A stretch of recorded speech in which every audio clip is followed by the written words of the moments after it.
Hindi na po ito ang panahon, no, na nakikipagbiruan po tayo sa church. Bagamat hindi naman tayo mga serious type people. Kasi boring pag masyado tayong seryoso.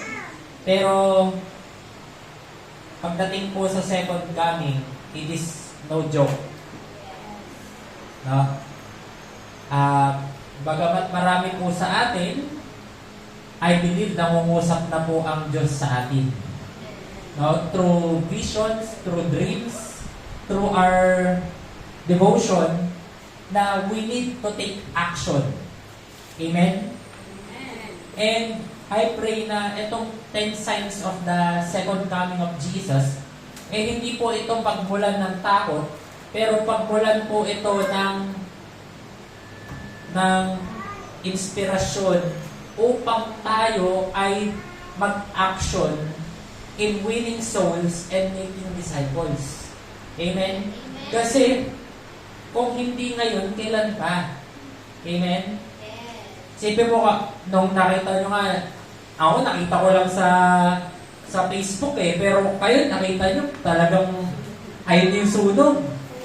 Oh. Isipin mo, yun pa lang yung nangyayari. Marami pa pong pwedeng mangyari. Pero, kung titingnan mo, sino ba talaga dito?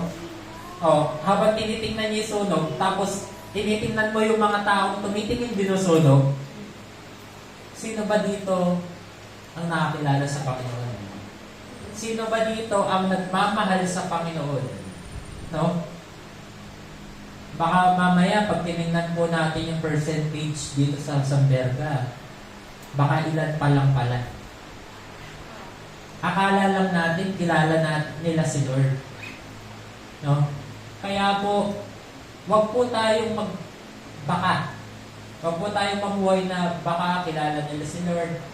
Sana kilala nila si Lord. Pero maganda siguraduhin po natin. Amen? Okay, so bago mag-start, konting announcement lang. Kailan po ang end ng klase? End ng school year na to? May? Last week ng May. Okay. May nakipag-partnership po kasi sa amin. So, baka by before May, baka by first week of May, magkaroon po tayo ng feeding program. Okay? So, meron po na ipag-partnership sa amin. Ang kulang, sagot na nila, for 500 students. No? Ang sagot natin is kanin. Okay? At lalagyanan. Ang magkano lang yun, kumpara doon sa bibili rin tayo ng kulang. No? Mas magastos po kasi yung kulang plus kanin kumpara doon sa lugaw. Pero, at the same time, no, hindi naman yung pangalan ng nakipag-partner sa atin ang may tataas sa pangalan ni Jesus. Okay? So, ginagawa na po natin ang lahat na makakaya natin to reach out more people. No? Kasi, kung darating man siya bukas, darating man siya 1 year from now, 10 years from now, who knows? Pero, ang importante, sino ba ang naisama natin? Amen? So, the 10 signs of the second coming of Jesus Christ. In Hebrews 9, verse 27 to 28, sabi dito, just as people are destined to die once. Okay? Iisa lang po ang buhay natin. Tanggapin na po natin yan. And sinabi napaklaro sa Bible, we only die once. Kaya huwag po kayong paniwala dun sa paniniwala ng mga Hindu or sa Buddhism na mayroong reincarnation. Kayo bahala kung gusto nyo ma-reincarnate. Sabi kasi nila, kapag mabait ka, medyo maganda-gandang hayop yung ma-reincarnate ka. Paano kung pangit ugali mo, titaklong ka, o kaya ibis ka, di ba? Pangit naman nun. Magpulgas ka, ganun. Okay? So, kung titignan mo, we are only destined to die once. And after that, to face, ano daw ang harapin natin? Judgment. So, ang hukom ng Diyos darating katapos nating mamatay. Okay? So, Christ was sacrificed once to take away the sins of many. Alam po natin yan. Na namatay si Kristo para sa iyo at sa akin para tubusin tayo sa ating mga kasalanan. Okay? Tapos, He will appear a second time. Magpapakita siya muli. Sabi, hindi para pagbayaran ang kasalanan, pero para dalhin ang kaligtasan sa lahat ng mga tao naghihintay at umaasa sa Kanya. Ba't umaasa, Pastor? Waiting lang nakakabit dun. Hindi mo naman hinihintay ng taong hindi mo inaasahan eh. Right. Tama? So, inihintay mo siya kasi inaasahan mo siya. At siya lang ang pag-asa natin. Amen? So, in Revelations chapter 1, verse 4 to 8, sabi dito, eto, according ito kay John. Kanino yung last nating binasa? According sa Hebrews, sino nag-author nito? Si Paul. Okay? Ito naman si Apostle John. Okay? John to the 7 churches in the province of Asia. Grace and peace to you from Him who is and who was and who is to come. Okay? And from the 7 spirits before His throne, and from Jesus Christ, who is faithful witness, the firstborn from the dead, and the ruler of the kings of the earth. Okay? So, ayan muna yung opening remark ni Apostle John. Tapos sabi dito, to Him who loves us and has freed us from our sins by His blood. Oops! Gusto kong makita nyo mabuti ito. Kasi it pertains sa kaligtasan. Okay? Kung sinasabi po natin na pinalaya na tayo sa ating mga kasalanan sa pamamagitan ng Kanyang dugo, then wala na dapat tayong dapat hindi na appealing sa atin ang kasalanan. Dapat hindi na natin pinagnanasaan o hinahanap pa ang kasalanan natin dati. No? Alam natin mali. Ngayon kung nagagawa mo, may something sa'yo na nagsabi, mali. Huwag mo nang gawin, huwag mo nang tuloy. O, pakinggan mo yun. Pero kung patuloy pa rin natin ginagawa, winawalang bahala natin yung dugo ni Kristo na nagbayad sa ating mga kasalanan. Ngayon, sabi dito sa verse 6, and has made us to be a kingdom. Okay? Gusto ko pakita to. Hindi niya tayo pinagbayaran para palitan ang relihiyon natin. Pero pinagbayaran niya tayo para mapasok tayo sa kanyang kaharian. Amen? Hindi niya lang tayo pinagbayaran para mapasok tayo sa kanyang kaharian. Pinagbayaran niya tayo para daw tayo ay maging mga priest. Pastor, paano yun? Nag-asawa na ako. Hindi yun ang ibig ko sabihin. Ang ibig ko sabihin dito is to serve Him, His God, and Father. Yun ang ibig sabihin ng pagiging pare. No? Hindi porket hindi ka pumunta sa seminaryo, hindi porket babae ka, hindi ka pwedeng maging priest ng Diyos. Okay? As long as you are a child of God, you have an obligation to serve the Lord. Amen? Amen. To Him be the glory and power forever. Amen. Look, sabi niya pa sa dyan, tingnan ninyo. He is coming with the cloud, and every eye will see Him. Ayan na, malinaw yan. Sabi mismo niya pa sa dyan, lahat ng tao makakakita kapag siya ay dumating.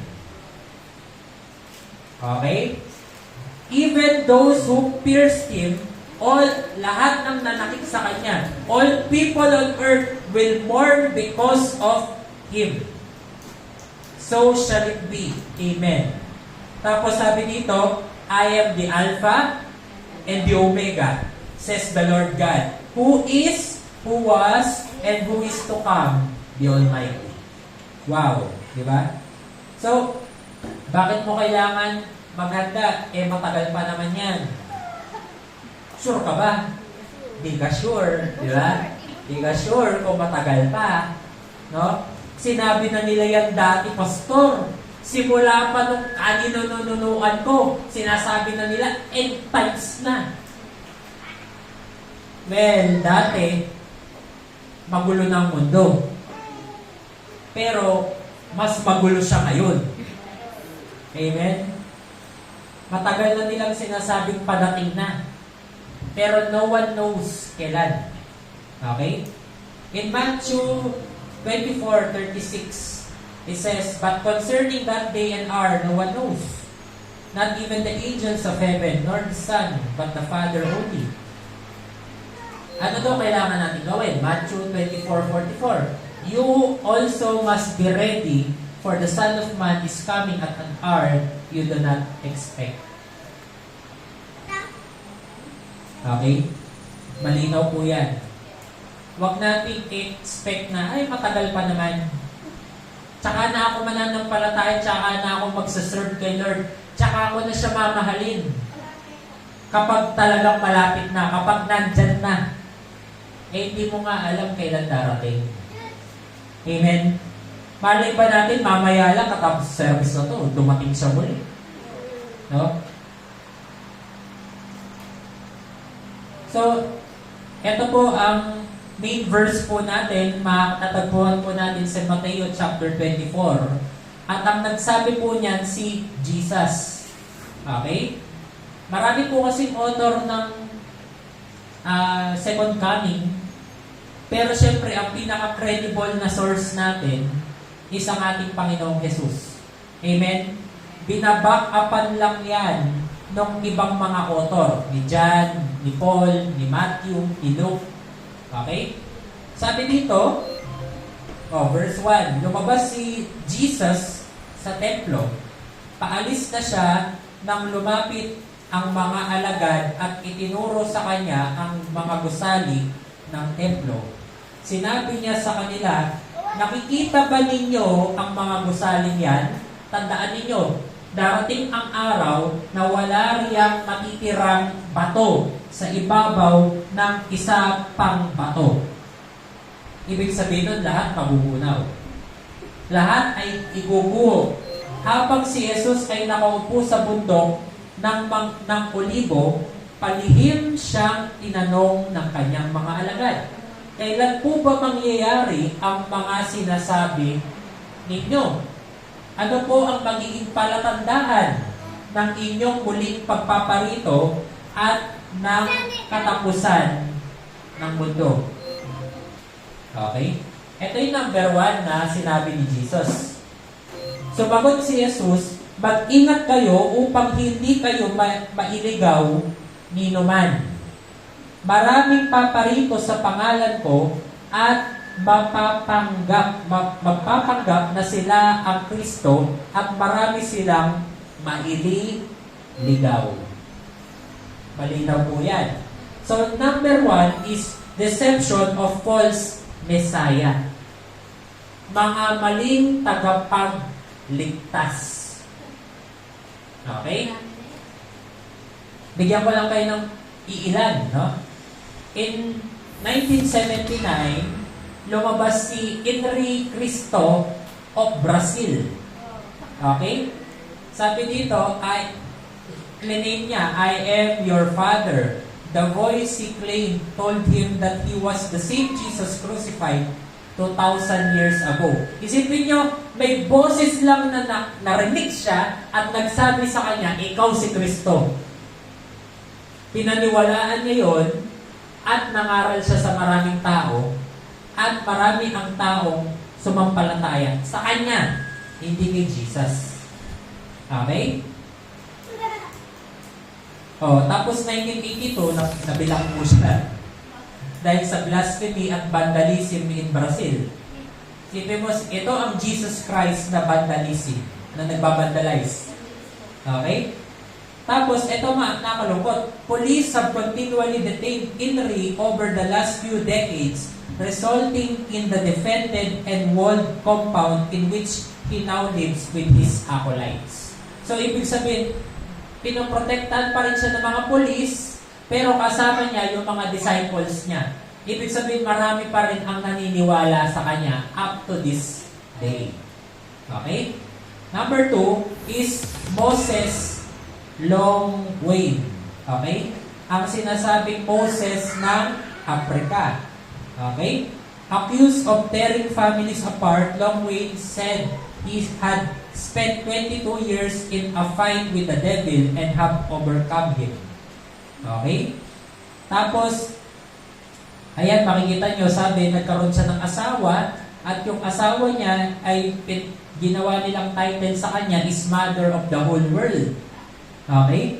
Tapos, kada isa sa mga disciple nila may kanya-kanyang pangalan ng mga propeta.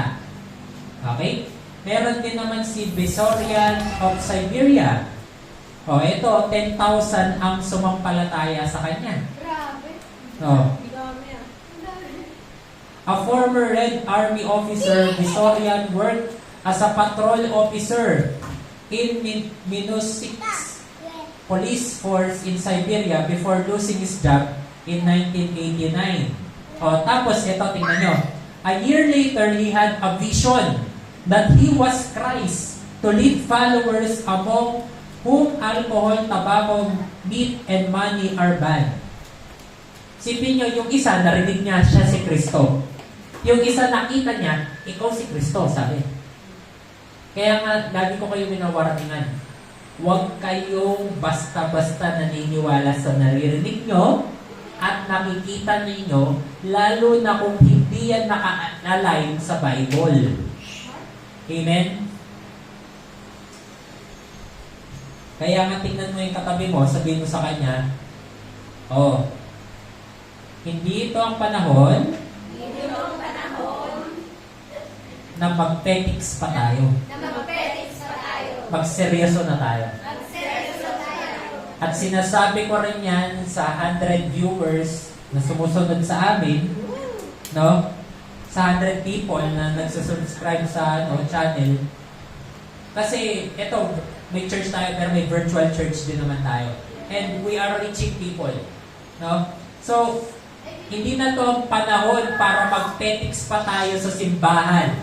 Amen? Ito pa. Ang tawag ko dito, si David Schuyler, ang baklang Jesus. Hindi, tingnan nyo. Schuyler says, his partial identity as a woman gives the Messiah practical insights into the world from female perspective. Ito siya sa umaga, pero siya si Dolores sa gabi. Ayan. Ang baklang Jesus. No? Tapos meron din naman si Matayoshi Mitsuo of Tokyo. Ito naman, no? Ito, mas marami siyang nadideceive. Bakit? Tumakbo siya bilang una, no? Bilang isang politician, tapos sinasabi niya, siya si Jesus. Ngayon, nakonvince ang marami at mahuhusgahan sila niya kapag hindi siya binoto. O, ngayon, nanalo siya sa eleksyon. O, at ngayon tumatakbo siya bilang Prime Minister ng Japan. O, di ba? Tapos katapos ng Prime Minister, tumatakbo siya bilang General Secretary ng United Nations. Isipin mo yun? Dahil lang sa takot, nagsiboto yung mga tao, walang masyado kasing naniniwala kay Jesus sa Japan. No? Ito. Papapanood ko sa inyo tong video na to. If anyone says to you, "Look, here's the Christ," or "There," do not believe it. For false Christs and false prophets will rise and show great signs and wonders to deceive, if possible, even the elect. See, I have told you beforehand. There's a man in Western Kenya who says he's the real Jesus Christ, and apparently over 1 million people believe him. The YouTube channel Drew Binksy posted a video where he traveled to Kenya and found this supposed second coming of Jesus Christ and the whole thing is really very strange. This man claims he's the real Jesus, and everyone around him thinks it's true. Is he the real Jesus? Is the real Jesus. I like Jesus. Hallelujah. The Bible warned us that false Christs and false prophets would come, so this is no surprise and shouldn't be to anyone. There's a lot of other things that he does that the Bible exposes as well that we'll look into. Here's an article here that shows 7 other men around the world who claim to be Jesus Christ, so this is exactly why God warned us in prophecy that this would come. Not only does this guy claim to be Jesus Christ and many people are believing it, This is not a joke. I'm taking it very seriously. You just feel the emotion on the people when they're bowing down to Jesus one by one. I'm not. Hey. Look at all these people looking at you, man. How do you They feel? love me. I feel happy. It's good. but he's even appointed prophets to his inner circle who claim they are the true biblical prophets that we've all read about. And now he's introducing all of his prophets. I am Prophet Benjamin. Prophet Solomon. I'm Angel Lawi. I'm Prophet Ruben. I'm Angel Noah, the build of the ark. Isipin mo yun, 1 million people naniniwala siya si Kristo. While tayo hindi man natin mapag-broadcast sa 10 tao ang totoong Kristo. Number 2 is wars and rumors of wars. Hindi po madali para sa akin itong topic na ito. Actually, first time ko itong i-preach. Bakit? Kasi hindi talaga, parang kasi sa akin, problema na ni Kristo kung kailan siya darating. Kasi ang problema ko is magmahal ng tao at mahalin ko si Lord. Pero, this is the time na magpakita sa church kung ano yung talagang mga sinyales ng end times. And ito ang binigay sa akin na topic ni Lord, kaya hindi ito madali sa akin. Bakit? Updated po kami sa mga nangyayari sa mundo bilang pastor. And hindi po madali. No? Makakarinig kayo ng mga labanan at makakabalita ng mga digmaan sa iba't ibang dako, ngunit huwag kayong mababahala dahil talagang mangyayari ang mga yon, bagamat hindi pa yon ang katapusan ng mundo. So, wars and rumors of wars. Ibig sabihin na rumors of wars, hindi pa nangyayari. Mangyayari pa lang at baka mangyari. O, bigyan ko kayo example. Ano rumors of wars? Tayo at ang China. Tama? Kasi kiniklaim nila yung area natin, papadalan sila ng mga hukbo, kaya nagtitrain na rin yung mga kasundaluhan natin. Kaya may rumors of wars. Pero may mga wars din ngayon. O, anong wars natin ngayon? Israel and Palestinians. O, alam nyo nung ginugel ko, ito yung conflict tracker ng mundo.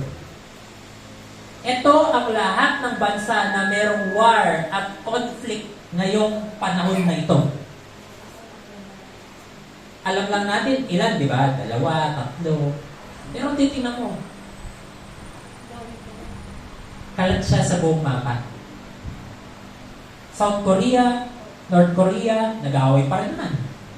Tama? Iran, away pa rin naman.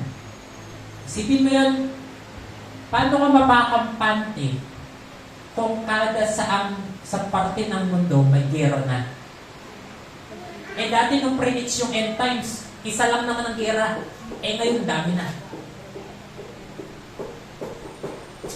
O ito pa, yung sinasabi ko yung nangyari sa Philippine Sea. No? Number 3 is natural disasters. Yung sinabi nyo kanina, flood, earthquake, ano pa ba? Plague, mga typhoon. Ayan, maglalaban-laban ng mga bansa at gayon ang mga kaharian. Magkakaroon ng taggutom, lilindol sa maraming lugar. Ang lahat ng mga ito'y pasimula pa lamang ng mga paghihirap na tulad ng isang babaeng nanganganak. Bakit hinalin tulad ni Jesus sa isang babaeng nanganganak? Ang end times. Ang mga babae, nakafocus tayo dun sa panganganak, dun sa baby. Tama po ba? Nung nagdadalang tao tayo. Mahirap, masakit. Pero sabi ng Bible, kapag lumabas na yung bata, nawawala lahat ng sakit dahil dun sa joy na pinanganak mo. Tama? Ganun din po, kapag tayo ay nasa Panginoon, hindi ka dapat natatakot dahil sa end times. Pero dapat napupuno ka ng kagalakan dahil alam mo, malapit nang pawala ang mundong ito. Amen? Matatakot ka kapag wala ka kay Lord. At kapag gumagawa pa rin tayo ng mali. Amen? So, ito yung nangyari sa Dubai a few days ago. Lumubog ang Dubai dahil sa sobrang lakas ng ulan. Isang bansa na hindi umulan. At di lang basta ulan, lubog. To the point na hindi na nag-function ang mga airports. Iniwan na lang nila yung mga mamahalin nilang mga sasakyan sa daan. Kasi aanin mo ang Lamborghini at Ferrari na basang-basa, na lubog. Ito rin nangyari sa Taiwan, na tinamaan sila ng 7.4 na earthquake kamakailan. No? Ito po nangyari sa yung Holy Temple ng mga Muslim, na pinagpapakpo sila ng mga locust. Ano yung locust? Yung malalaking parang tipaklong. Ang dami daw nagsilipad papunta doon sa Muslim temple, ng holiest land ng mga Muslim. At talagang ginulo yung mga tao. Nagkagulo kasi mass panic.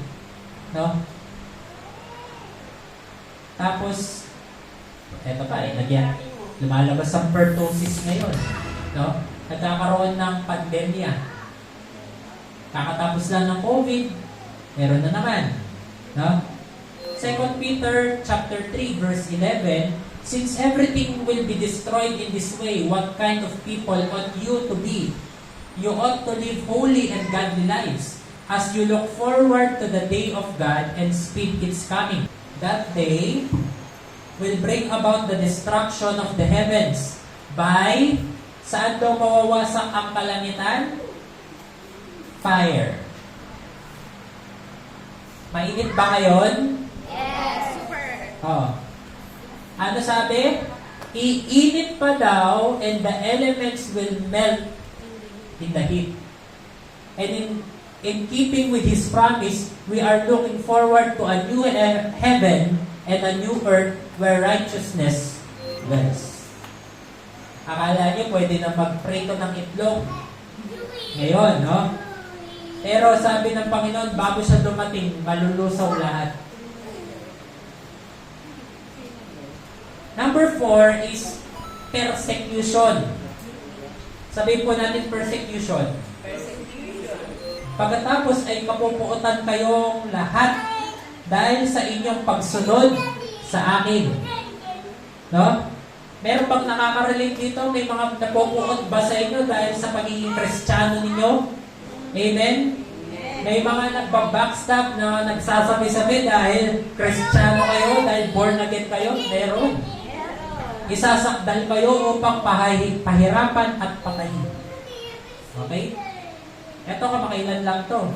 Bishop pinagsasaksak. Pero ito nagsiservice yung bishop. Lumapit yung Muslim na 16 years old at pinagsasaksak siya hanggang bumagsak siya sa floor. Pero ngayon, huwag kayo mag-alala, buhay pa naman si bishop. No? Pero, alam niyo nakaka-amaze, nung sasaksakin na siya, hinarang niya yung cross. Hinarang niya yung cross. Ngayon, habang pinagsasaksak siya, kinonfirm to ng mga members ng church niya. Nagtaka daw yung Muslim, pinindot naman daw niya yung yung button dun sa knife para lumabas yung talim. Pero hindi lumabas. Nagtaka na lang siya nung ginano niya, walang talim. Ngayon, nung binubuksan na niya, kasi nasa floor na yung t-shirt, nung binubuksan niya, naputol yung 3 daliri niya. Ganon yung kapangyarihan ang cross ni Jesus. Amen. Kaya, po, yes, people will persecute you. Totoo yan. Pero, rest assured, God is with you. Amen? Hindi ka pababayaan ng Diyos. Oh, in China, they're closing churches, jailing pastors, and even rewriting scripture. Okay? Rewriting scripture. Pinapalitan na nila ang Bible. Actually, hindi lang to eh. Even the Vatican is approving of a new 10 commandments. Oh. The Vatican is also approving of same-sex marriage, which is prohibited and an abomination to the Lord. Kaya nga, kung ganito ang mundo natin ngayon, no, hindi malabo bakit nagkakaganito ang mundo. Kasi yung mismo mga religious leaders, they are approving it. Okay? Ito nga yung nabanggit ko last time, the movie of cessationist, na hindi na daw kumikilos ang Diyos in miracles ngayon. Natapos yan in the end at nung namatay yung mga disciples. No? So, ibig sabihin kung may sakit ang anak mo, no? Parang wala ng pag-asa. Kung may sakit ka mismo, wala ka ng pag-asa. Kasi miracles is not for today. Which is malaking kasinungalingan ng kaaway. Number 5 is apostasy. No? Apostasy, sabi dito, at dahil dito'y marami ang tatalikod sa kanilang pananampalataya, mapupuot sila sa akin at magtataksil sa isa't isa. Okay lang sana kung ayaw nyo na mag-attend ng church eh. Ang masaklap nun, kapupuotan nyo pa si Kristo. Tama? Ang masaklap nun, ipagtataksil nyo pa yung mga kapatiran nyo dito. Okay lang. Kung ayaw nyo marutin, no? Kung ayaw nyo makita yung mga pagmumukha ng katabi ninyo, okay lang naman eh. No? Pero yung pagtataksilan nyo pa, sisirain nyo pa yung pangalan ni Kristo, manahimik na lang tayo. Amen? Wala naman po sa ating namimilit ng church eh.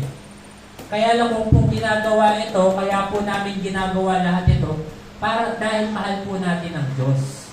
Amen? At saka para po ang lahat ay mag-grow. At lahat ay maligtas. Ito po ang survey po nila sa US. Noong 2014, 4,000 churches ang nagbukas. 3,700 churches ang nagsara. Noong 2019, 3,000 ang nagbukas, 4,500 ang nagsara.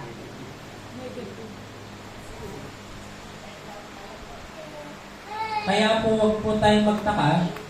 Kung walang church ang nangangaral, huwag po tayong magtaka bakit mauubos ang mga Kristiyano. Ito gusto ko makita ninyo. This is an baptism service of the Satanic Temple in America.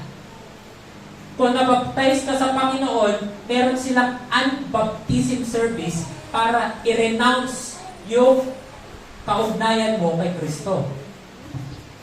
The Satanic Temple is performing unbaptisms. Quote, the Satanic Temple is unbaptizing people for $10 each. Hansen reported the Satanists were offering unbaptizable certificates for $10. The certificate had name, date, and location above the inscription, which read, all bonds of servitude have been broken, power and agency have been restored, thyself is thy master, end quote. Yes! Do you reject any claims to your own self and autonomy? Yes! Do you now vow to live your life based on rational thought rather than ancient dogma? Yes! Your path is your own. Break the chains.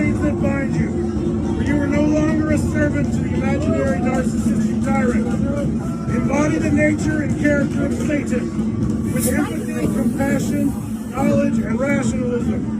Non serviam. Ave Satanas. Hail Satan. It is done. So as you see, I got my unbaptism certificate here from the Temple of Satan. You can get unbaptized from the Temple of Satan for just $10. Hail Satan. Hail Satan.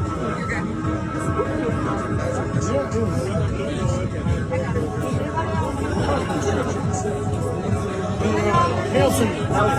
Ano sabi nila, you are no longer a servant of the Lord Jesus Christ. And nagsagot silang yes. Tapos, ano sabi pa nila, hail, diba? Satan. Nangyari po to sa mundo ngayon. Kailangan po nating gumising. No? Number 6 is false prophets. Ano pinagkaiba ng false prophets at false Messiah? Ang false Messiah, claim nila sila ang Diyos. Sila yung mensahe. Hindi ka maliligtas kung hindi ka mananampalataya sa kanila. Sounds familiar ba? May ganyan tayo sa Pilipinas. Kung hindi ka namin membro, hindi ka maliligtas. No? Ang masakalap pa nun, kamag-anak keto. Manalo din ako eh. Pero, no, ang pinagkaiba ng prophet is ang prophet, sinasabi nila si Jesus Christ, pero iba ang ginagawa. Okay? For example, may mga nakita na ba kayo ganito? Ang galing mag-preach. Ang daming nanampalataya. Pero katapos nun, may mga renerate pala sila. Pagkatapos pala nun, ang dami pala nilang tinakbong pera ng simbahan. May mga ganyan. No? Maraming mga magpapanggap na propeta at ililigaw ang mga tao. This is a documentary of Prophet T.B. Joshua. T.B. Joshua was a renowned man of God. Kilalang-kilala sa buong mundo. He performed signs, wonders, and miracles. Pinadadala sa kanya yung mga stage 4 cancer, terminally ill, yung malapit na lang matuluyan at gumagaling sila. Pero recently lumabas, dahil namatay na po siya, lumabas lahat ng baho, no? Ng ministry nila. Ang daming disciples ang narip. Hanggang ngayon tinutugis dahil nagpapatotoo sila at tumutuligsa sila dun sa ministry niya. Which is sad. Bakit? We are all here to lift up the name of our Lord Jesus Christ. Tama naman yung mensahe, si Jesus. Pero tama ba yung pamumuhay? Hindi. Yun yung false prophets. Sabi, you will know them by their fruit.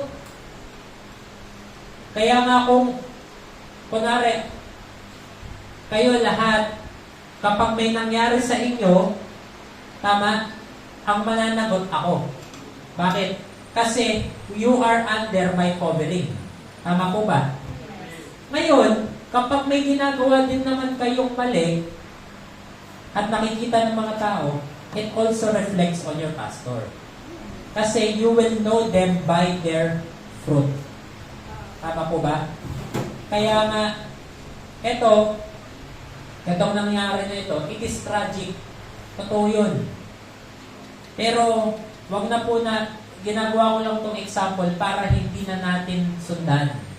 At, ang pinaka-main message naman nito is, do not be deceived. Okay? Bakit? Marami kasi gumagawa ng himala. Pero hindi naman si Lord ang nagdala sa kanila. Amen? Yung isa nga, hindi ko na pasok dito eh. Yung isa sabi niya, dati po ako nagpapastor, dati akong born again. O, nasaan na siya ngayon? Nagtuturo siya na explore ng mga tao ang kanilang spirituality.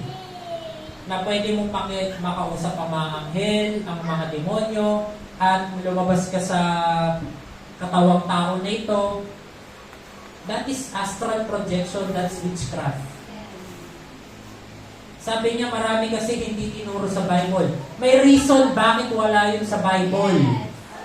No, may reason bakit kinabit ng Diyos ang Bible para maging safeguard natin. No?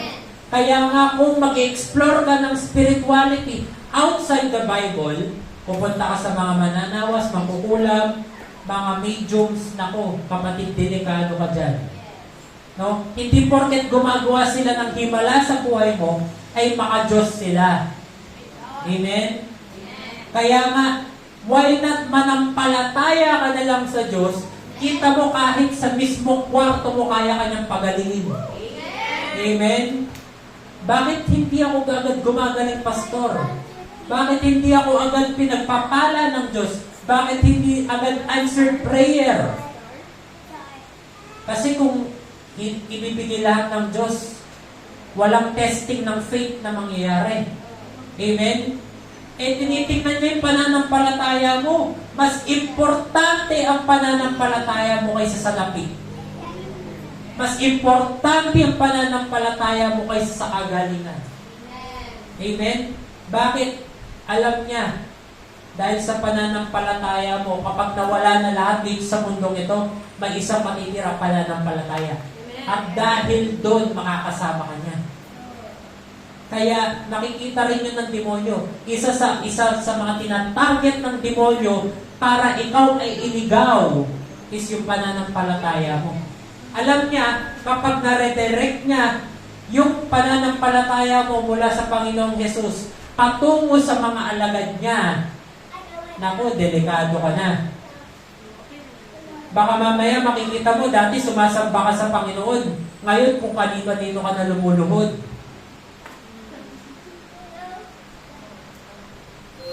Verse 23, kung may magsasabi sa inyo, narito ang Kristo at naroon siya, huwag kayong maniniwala sapagkat may lilitaw na mga huwad na Kristo at mga huwad na propeta, magpapakilala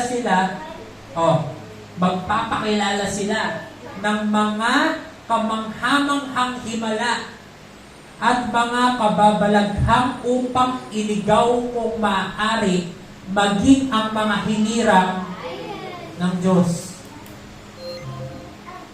Isipin mo yun, delikado ka na nga kung normal ka ng membro eh.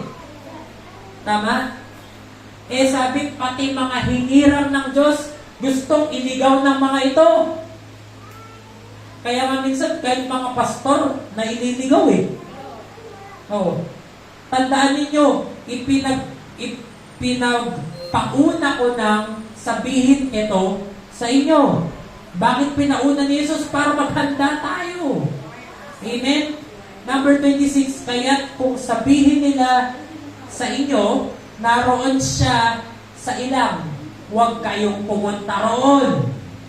Kung sabihin naman nila, naroon siya sa silid, huwag kayong maniniwala, sapagkat darating ang anak ng tao na parang kidlat na gumuguhit mula sa silangan hanggang sa kanluran. Kung nakikita mula sa silangan hanggang sa kanluran, nakikita ba ito ng lahat ng tao? Oo. Mula silangan hanggang kanluran. O di makikita ito ng buong mundo. Tama po ba? Oo. Ngayon, kung nasaan ang bangkay, doon nagkakatipon ang mga buitre. Sinasabi yun ng Panginoon na hindi siya makikita kung saan-saan, makikita siya ng buong mundo kapag dumating siya. Amen? Kaya nga kung may mga huwad na propeta at huwad na mga Panginoon, darating sila, ilan lang ang nakakaalam. Tama? Kaya nga meron tayong tinatawag na Senior Aguila. Kasi ilan lang yung nakakaalam. Tama? Kaya nga meron tayong tinatawag na Kibuloy. Kasi ilan lang yung nakakaalam. Well, alam niyo ba, nakakalungkot kasi 10,000 ang membro ni Kibuloy. International pa yun, ha? And yet, siya yung sinasamba nila. Kaya nga, huwag tayong maniniwala na porket may himala, punta tayo dun. Ay, dun tayo, maganda dun sa church na yun. Nagpapagaling na sila nang may sakit. Tingnan nyo muna mabuti yung pastor. Okay? Number 7 is coldness of heart. Lalagaan ng pagkasamaan kaya't manlalamig ang pag-ibig ng marami. Sakit po yan. Dati on fire ka kay Lord. Tapos ngayon, ayaw na natin magsimba. Ayaw natin magbukas ng Bible. Ayaw na natin gawin yung tama. At ang masaklap, ayaw na natin magmahal. Bakit sinabing ganito? Nasubukan nyo na yung heartbroken? Di ba minsan pag na-heartbroken ka na, eh Lord, ayoko na magmahal. Ayoko na umibig. Masakit. Tama? Masakit. Oo, kawawa naman ako. Oh. Pero tingnan mo tingnan mo, kapag hindi ka na umibig ulit, anong saysay natin bilang Kristiyano? Tama? Tinawag nga tayo upang umibig eh. Ayun yung pinangaral ni Pastor Agri. Tinawag tayo upang umibig. Umibig kanino? Sa Diyos. At umibig sa kapwa. Kung nawala yung pag-ibig, ano pa silbi natin bilang Kristiyano? Wala. Amen? Kasi pwede natin gawin yung mga bagay na walang pag-ibig. Pwede tayong mag-worship lead, walang pag-ibig. Pwede ako mangaral dito, walang pag-ibig. Pero walang power kapag walang pag-ibig. Tama? Tingnan niyo po ito. Ito nangyayari yearly sa mga paborito ninyong actors sa Grammys. Ito ang ginagawa po nila sa Grammys.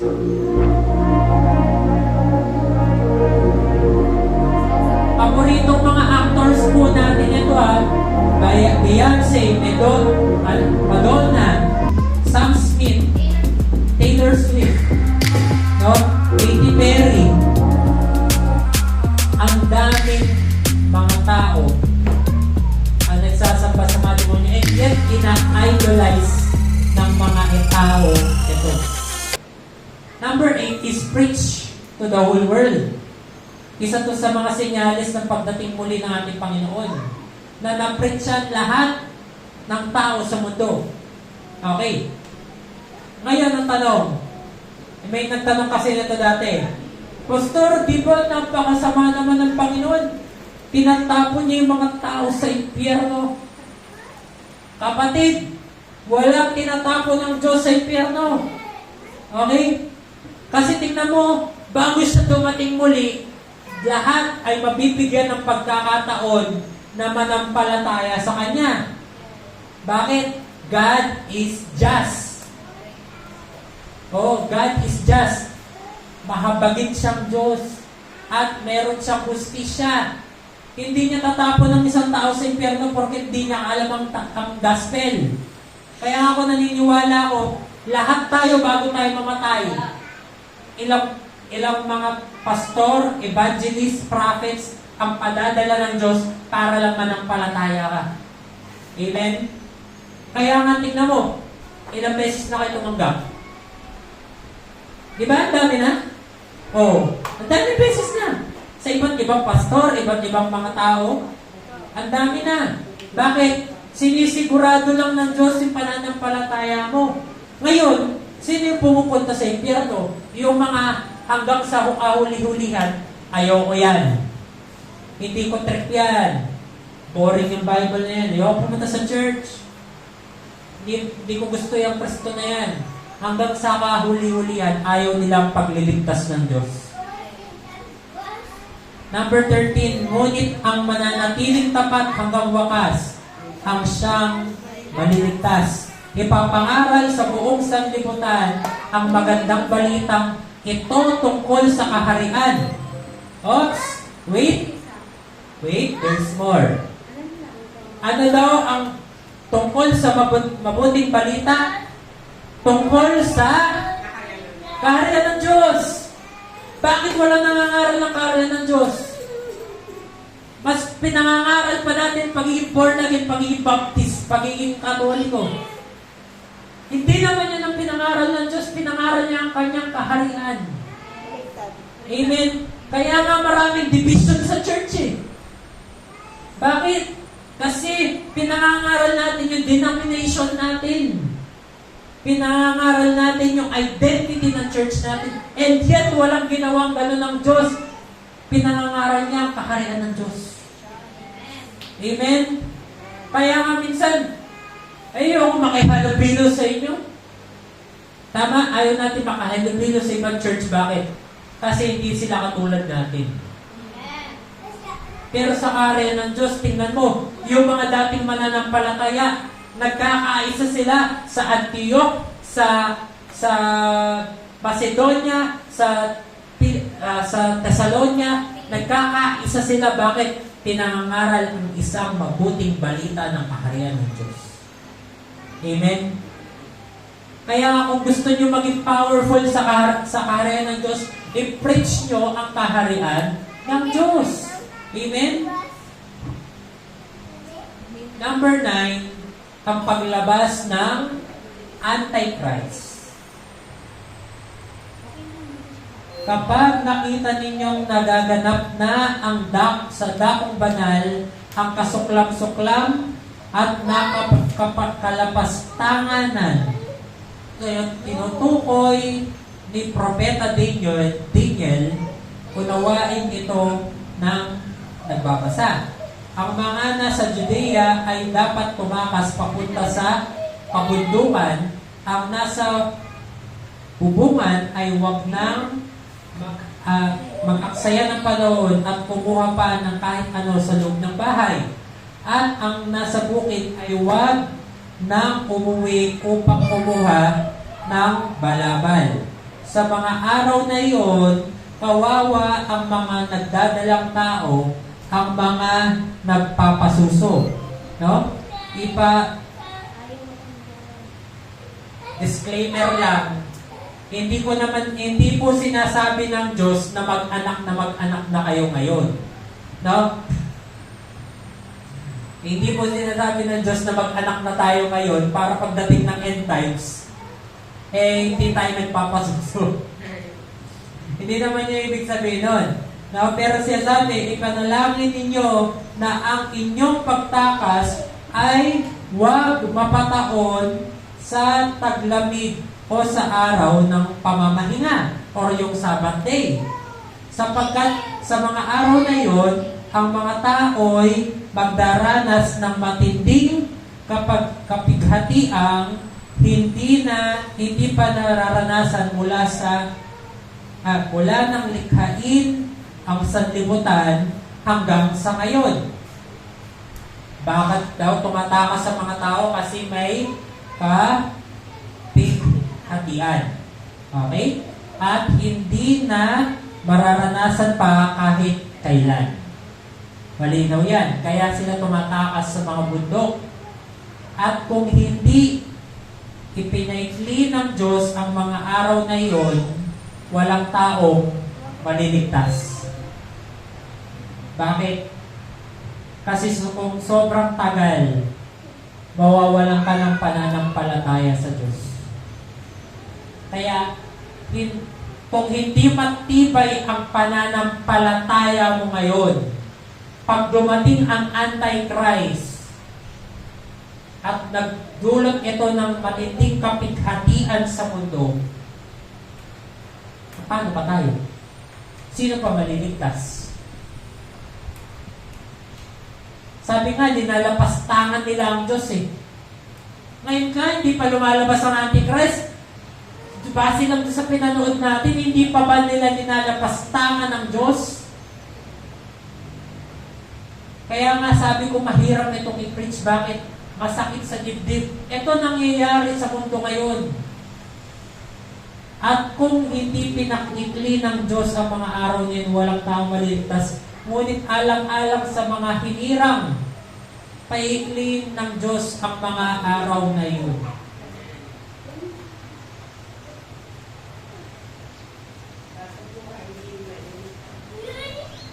Nabasa po natin yung mark of the beast. Tama po ba? Nung COVID, nagpanik yung mga tao. Lalo na yung mga Kristiyano. Bakit? Akala kasi nila yun yung mark of the beast.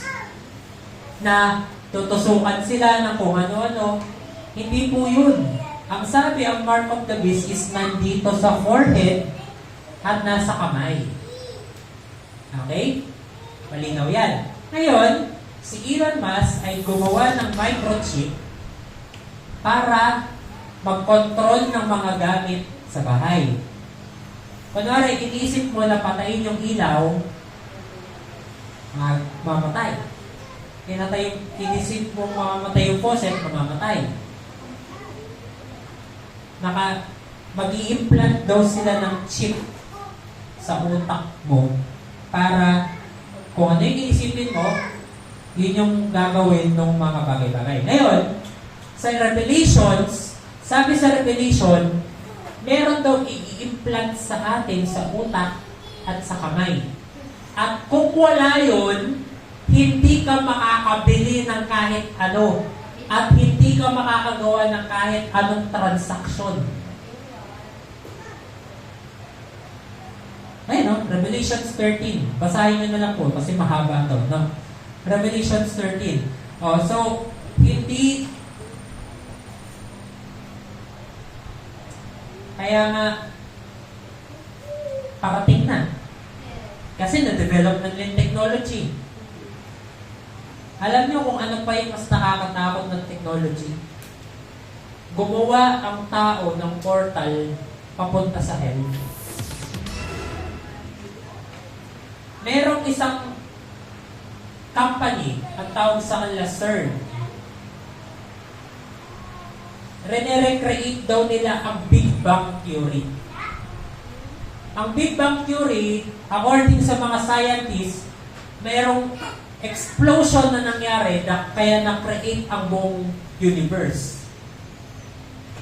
Isipin mo, galing ka lang sa putok. Pumutok na mga gas. Isipin mo yun? Yun ang paniniwala ng mga scientists. Ngayon, rene-recreate daw nila yun. Gumawa sila ng laboratorio. Ito, totoo to Gumawa sila ng laboratorio 100 feet beneath the ground. No? 100 feet beneath the ground. Ngayon, sa ilalim noon, may mga tunnel na nagdidikit-dikit in different nations. Sino mga different nations? Nasa ilalim ng isang laboratorio. Tapos, ngayon nakagawa sila ng technology, ang tawag nila doon is God particle. Nag-open sila ng gate in another dimension. Actually, doon sa video, hindi ko na pinasok dito, nung binuksan nila yon, lahat ng satanista na sa harapan, at maraming demonyo ang nagsilabasan nung binuksan nila yung portal in another dimension. Kita mo kung ano-ano ang ginagawa ng mga tao ngayon.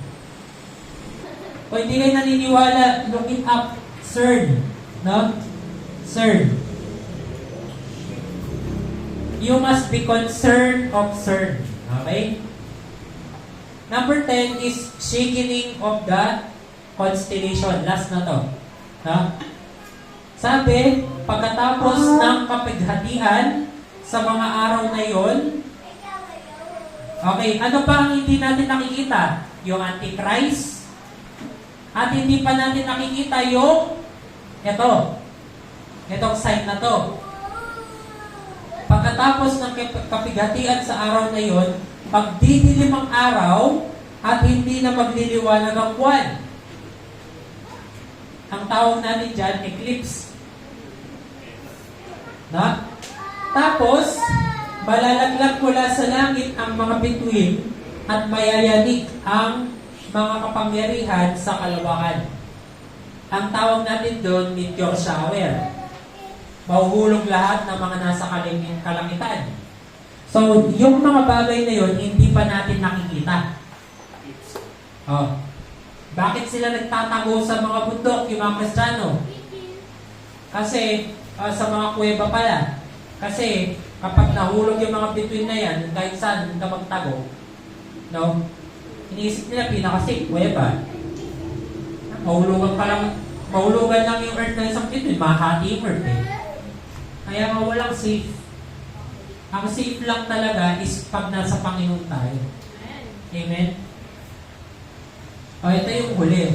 Pagkatapos, lilitaw sa langit ang takda ng anak ng tao at mananangis ang lahat ng mga bansa sa daigdig. Makikita nila ang anak ng tao na nasa alapag. So, wala siya dito sa lupa. Tama? Tapos, at dumating na may dakilang kapangyarihan at kadakilaan sa hudyat ng malakas na tunog ng trompeta. Okay, kaya minsan naririnig nyo akong nagjo-joke dito, huwag nyo nang hintayin tumunog ang trompeta bago kayo magsisi at manampalataya. No? Susuguin niya ang kanyang mga anghel sa 4 na sulok ng daigdig at titipunin nila ang mga hinirang. Ayun na naman yung mga hinirang. Ang tawag sa English, chosen. Pastor, ibig ba sabihin nun, ilan lang yung pinili ng Diyos? Oo. Lahat ba pinili niya? Oo. Kasi lahat namatay si Kristo para sa kanila. Pero lahat ba nananampalataya? Hindi. Kaya hindi lahat maliligtas. Amen? Pero lahat may chance maligtas. Amen? Susuguin niya ang kanyang mga anghel, 4 na sulok ng daigdig at titipunin nila ang mga hinirang sa lahat ng tao. Unawain ninyo ang aral mula sa puno ng igos kapag ang mga sanga nito ay umuusbong at nagkakadahon na, alam ninyong malapit na ang pag-araw. Gayun naman, kapag nakita ninyo ang lahat ng ito, malalaman ninyong malapit na siyang dumating, halos naririto na. Halos naririto na. Tandaan ninyo, magaganap pa ang lahat ng mga ito. Walang isang hindi magaganap dyan. Kaya nga sabi ko, 2 na lang ang hindi nagaganap. Yung paglabas ng Antichrist, yung sobrang samang nilalang na bumabati ko sa Diyos, at yung pangalawa, yung paghulog ng mga bituin at pagdilim ng kalangitan. Lilipas ang langit at ang lupa, ngunit ang aming mga sinasabi ay tiyak na mananatili. So, saan ka dapat kumapit? Sa mga sinasabi niya. Mawawala daw lahat ng ito. So, ibig ba sabihin nun? No? Tatanggalin ko na yung paniniwala ng isang simbahan dito sa Pilipinas na kapag dumating si Kristo, kami lang ang maliligtas dito sa simbahan. Bakit? Mawawala nga yung simbahan eh. Tama? Mawawala nga pati langit eh. Ano mananatili? Ang kanyang salita. So, importante ba na maunawaan mo ang kanyang salita? Oo. Importante ba? Isabuhay mo ang kanyang salita? Oo. Importante ba panghawakan mo, namnamin mo ang kanyang salita? Oo. Okay lang darating, sinagot na natin yan kanina. Walang nakakaalam. Pero para na lang daw magnanakaw, bigla na lang siyang darating. So ito ang challenge ko sa bawat isa. Ano ang dapat gawin? Preparedness. Okay? Sino ang tapat at matalinong alipin? Hindi ba't ang pinamamahala ng kanyang Panginoon upang magpakain sa iba pang mga alipin sa takdang oras? Tingnan mo yung katabi mo. Tanungin mo, matalino ka ba? Parang ayaw niyong tanungin, ha? O yan. Bakit? Kasi kung matalinong alipin yan, ano sabi? Nagpapakain din daw siya ng iba. Kaya pala, pastor, tinuturuan niyo po kami na mag-devotion. Bakit? Kasi kapag hindi ako nagde-devotion, wala akong ipapakain sa iba. Tama? Kasi, ano papakain mo sa iba? Ikaw nga, nagugutom. Tama? Pero kung busog ka, may sobra ka pa, may bahon ka pa, nagde-devotion ka, anytime may makita ka dyan sa daan, may ibibigay ka. Namang problema ka, ay, sakto, ito yung devotion ko ngayon, pwede pong share sa'yo. Sinare mo. Siya rin na nampalataya. Matalino ka daw na alipin. Ayon sa Bible. Pinagpala ang aliping iyon kapag dinatnan siyang tapat na naglilingkod sa pagbabalik ng kanyang Panginoon. Importante ba maglingkod? Amen! Ayan o, sinabi. Kaya kung gusto mong manatili at maligtas, maglingkod ka sa Diyos.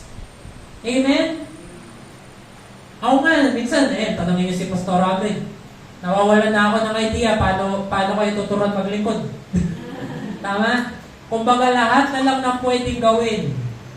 Tara, sumama ka sa akin. Mag-funeral service tayo. Tara, sumama ka sa akin. Mag-house to house tayo. Tara, pumunta tayo sa bundok. Lahat na lang na pwedeng gawin para tulungan tayo lahat maglingkod. No? Pero in the end of the day, ang paglilingkod dapat mag-umpisa sa inyo.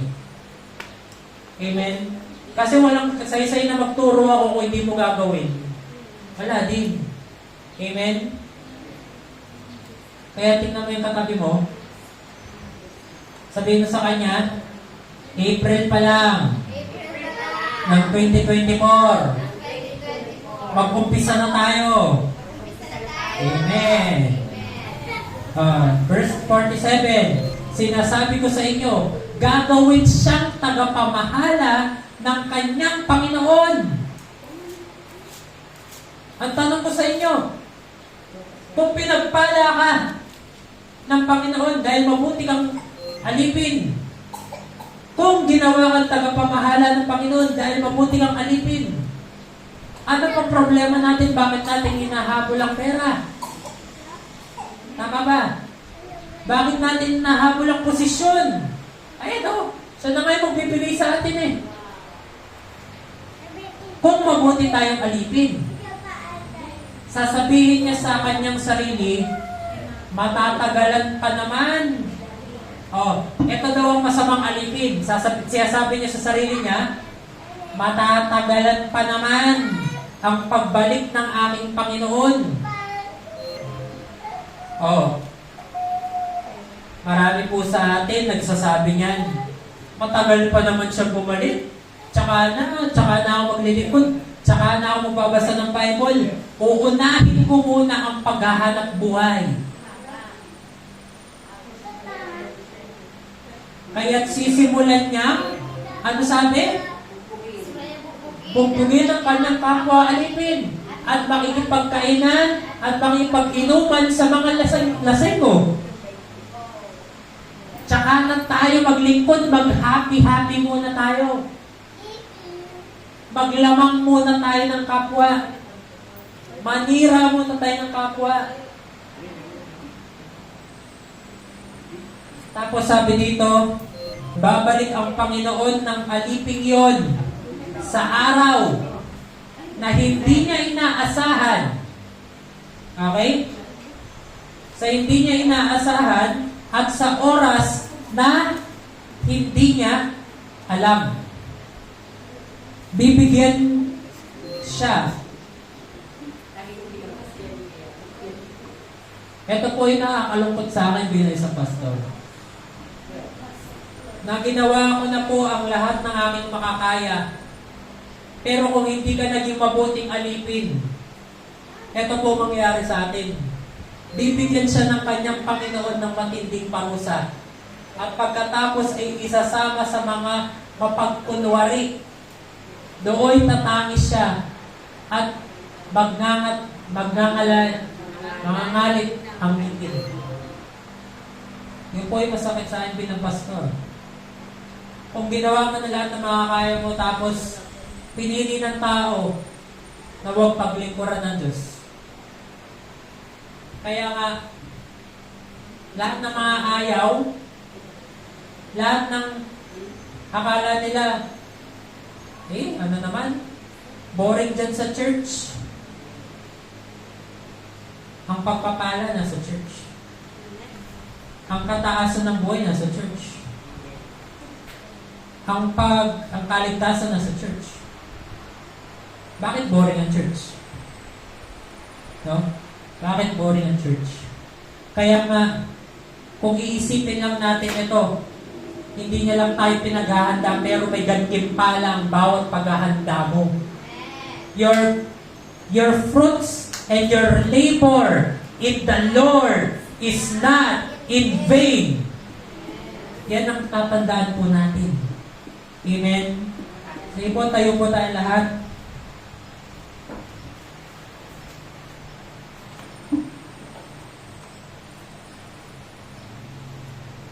If you want to be prepared, kung gusto mo na, Lord, alam ko malapit ka na. Lapit ka nang dumating. Tulungan niyo ako maging handa. Sige, manalangin ko sa Panginoon. Focus your eyes on Jesus. Dahil siya ang perfecter and finisher ng inyong faith. Huwag sa akin. Huwag ka titingin sa akin. May asawa na ako. Tingnan ko siya.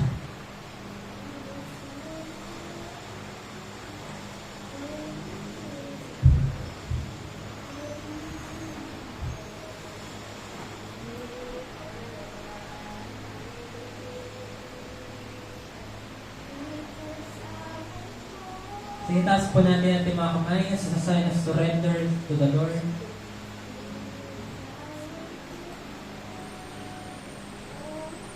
Kahit po yung mga viewer namin in the virtual, by all means, ako na nagmamakaawa. Magsisit manampalataya na tayo. At maglingkod na tayo sa Panginoon. Sige, sa bawat kamay na nakataas, let us surrender our lives to Jesus. Lord, maraming salamat, Panginoon. Alam po namin na lahat ng ito ay mangyayari. At ni isa dito, Panginoon, ay walang lalagpas. Kaya Lord, we pray, Father, patatagin niyo pa po kami. Tulungan niyo pa po kami na manampalataya sa inyo na talagang magsipag sa pagsisilbi sa inyo, Panginoon. Na tama na po yung walang bahala namin ang paglilingkod sa inyo. Pero Lord, tulungan niyo po kami talagang makilala kayo. Na maging seryoso kami sa aming devotion, sa aming pagsisik sa inyo, Panginoon. Tulungan niyo po kami na mayalay namin ang aming puso, ang aming buhay, na buong buo sa inyo. Lord, take away the world, but give us Jesus. Take away the world and give us Jesus. Salamat po, Panginoon, na kayo ang maghahawak sa amin sa kamay hanggang sa kahuli-huling araw na makakasama namin kayo. Salamat po, Panginoon. And pagdating po ng araw na yun, nakasama na namin kayo, Lord. What a glorious day it is. Wala nang paghihirap, wala nang kahit ano na pwedeng mag-describe sa napakagandang araw na yung Panginoon. Wala nang pagdurusa, wala nang kahirapan, wala nang kasakitan. Salamat, Panginoon, na kung ngayon pa lamang napupuno kami ng iyong pag-ibig, what more is the day na makakasama namin kayo? What more is that day na kasama namin ang iyong mga anghel? Salamat po, Panginoon, na lahat po na nandito ay muling mananampalataya. Patatagin niyo pa po kami, Panginoon. We are not enough. But you, Lord, you are more than enough. You are more than enough, Panginoon. Kaya niyo po kami kitaguyod because you are our shepherd. Salamat po, Panginoon. And salamat po na kayo po ang siyang maghahari sa amin mula noon, ngayon, at magpakailanman. We surrender our lives to you, Father. Be it not our will, Lord, but your will be done. Thank you, Lord God Almighty. We give you praise, Lord, and I give you all the glory in Jesus' name.